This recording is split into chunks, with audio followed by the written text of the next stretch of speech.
Dan itu adalah kontrak karya yang dilakukan sejak tahun 70-an. Ibu saya sama ayah saya belum ketemu, Pak. Barang ini sudah ada. Saya belum ada di muka bumi. Tapi dikaitkan seolah-olah itu saya yang urus. Ya, menyangkut hilirisasi, menteri lain nggak bicara hilirisasi kok.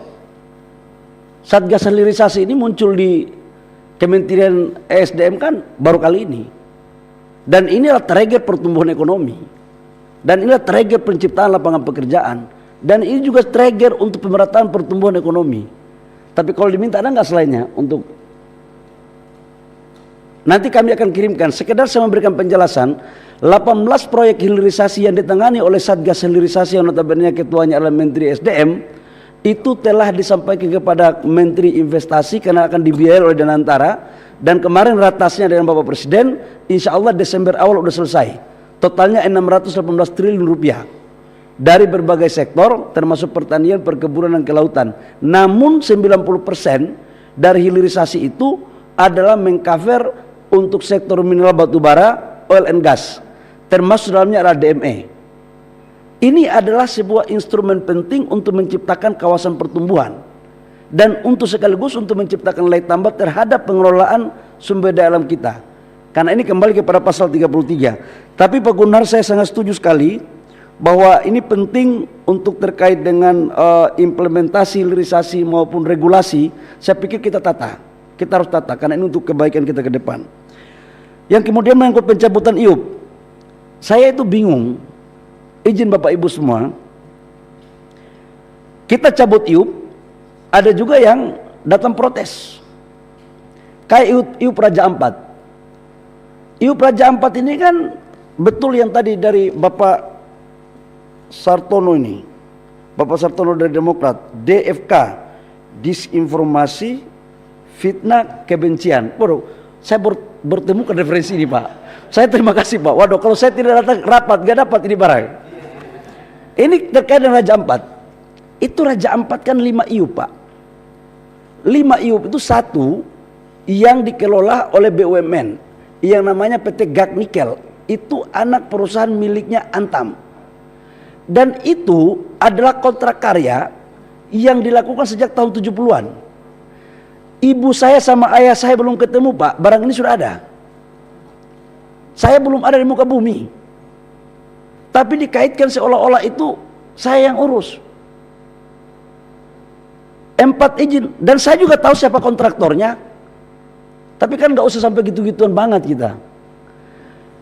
4 perusahaan yang saya cabut hasil kunjungan kami ke lapangan, itu pun IUP-nya dikeluarkan tahun 2004 oleh bupati lama karena undang-undang rezim lama dikeluarkan oleh kepala daerah dan sebagian oleh gubernur. Itu pun kita cabut.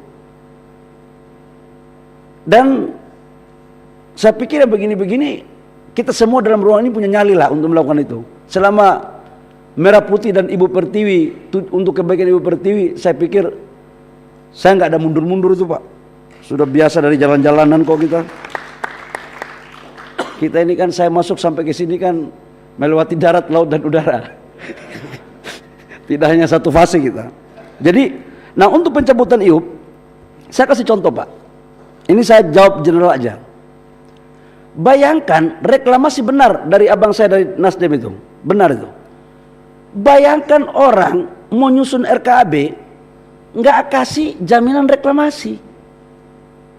Saya keliling pakai helikopter, di atas itu hasil penambangan setelah tambang dikasih tinggal semuanya. Saya tidak mempersalahkan masa lalu, karena pemerintahan dulu, sekarang dan ke depan itu satu mata rantai. Ada kelebihan, kekurangan, itu biasa. Tugas kita adalah yang sudah bagus kita lanjutkan, yang belum bagus kita sempurnakan. Nah khusus untuk jaminan reklamasi, kemarin kan ada protes juga itu. 190 IUP diturunkan dari MODI karena tidak membayar jaminan reklamasi. Kalau tidak menjawab jaminan reklamasi, siapa yang mau reklamasi ini barang? Kita ini sebentar lagi meninggal bumi, dipanggil Allah Subhanahu wa Ta'ala. Tapi apakah kita harus tinggalkan kepada anak cucu kita penambangan yang seperti itu? Maka kita tata. Caranya bagaimana? Boleh RKAB kita kasih, Tapi you bayar dong reklamasi jaminannya. Bang, formulasinya pun sudah kita lakukan. Saya kan mantan pengusaha tambang, mantan bukan sekarang ya, mantan. Ya kalau dia mau ambil 100 hektar dengan cadangan yang banyak, jangan dia bayar reklamasi dengan seadanya saja. Syukur alhamdulillah kalau dia punya hati yang baik, begitu dia selesai nambang, dia melakukan reklamasi. Rata-rata ada juga yang melakukan begitu, tapi tidak sedikit juga yang meninggalkan derita di daerah-daerah itu. Itulah kemudian kenapa saya katakan tidak boleh kayak begini.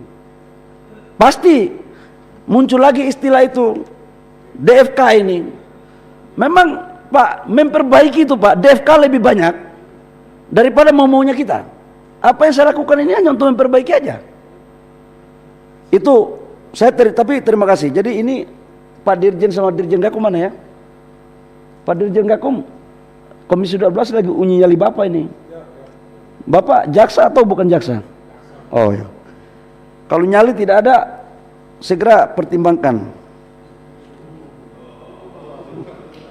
Saya nggak main benar. Ini barang ini nggak ada urusan kita.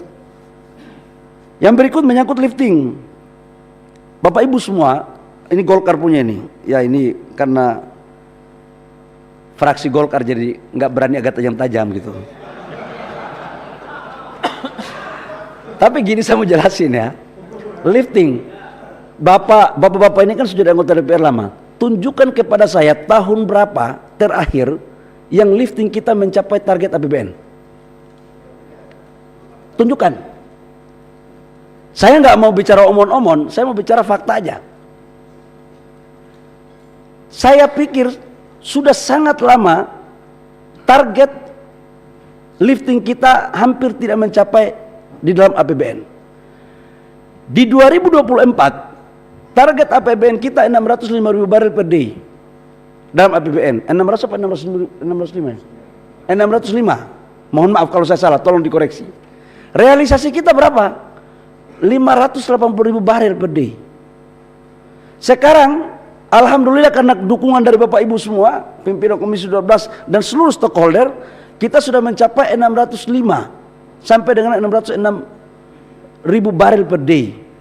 Sekalipun ada kenaikannya tidak signifikan, tapi kita hari ini sudah mencapai target APBN. Dan mengurus BBM ini, mengurus lifting ini Bapak Ibu semua, saya jujur mengatakan, kita ini kalau tidur malam, baca doa tidur malam, terakhir baca doa lifting. Karena bagi saya, KPI saya yang dipegang oleh Bapak Presiden adalah apa yang ditargetkan dalam APBN, dalam undang-undang APBN. Itu. Dan saya nggak mau pusing. Saya pembantu presiden. Menteri itu pejabat negara pembantu presiden. Bos kita cuma presiden. Jadi bekerja sesuai dengan apa yang diperintahkan, bukan apa yang mereka orang lain pikirkan. Kalau pikirannya bagus kita rangkul, tapi kalau tidak bagus ya sorry ya, gitu.